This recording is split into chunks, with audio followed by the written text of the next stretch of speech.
નમસ્કાર દર્શક મિત્રો, અવર રાઇટ્સ ન્યૂઝમાં આપનું હાર્દિક સ્વાગત છે।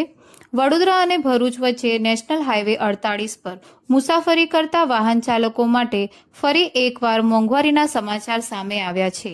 કરજણ નજીક આવેલા ભરથાણા ટોલ પ્લાઝા પર આજથી નવા ટોલ દર અમલમાં મુકાયા છે।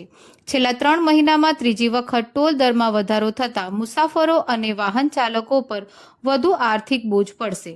મળતી માહિતી મુજબ ભરથાણા ટોલ પ્લાઝા પર કાર અને જીપ માટેનો ટોલ ₹155 થી વધારી ₹160 કરવામાં આવ્યા છે।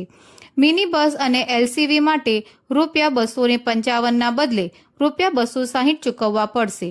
ટ્રક અને બસ માટેના દર ₹530 થી વધારી ₹550 કરવામાં આવ્યા છે, જ્યારે 3 એક્સલ વાહનો માટે ₹580 ના બદલે 600 અને 4 થી 6 એક્સલ વાહનો માટે ₹835 થી વધારી ₹860 કરવામાં આવ્યા છે।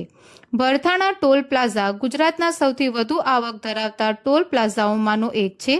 માર્ચ અને એપ્રિલ મહિના બાદ હવે જુલાઈ મહિનામાં પણ ટોલ દરમાં વધારો થતાં નિયમિત મુસાફરી કરતા વાહન ચાલકોમાં નારાજગી જોવા મળી રહી છે।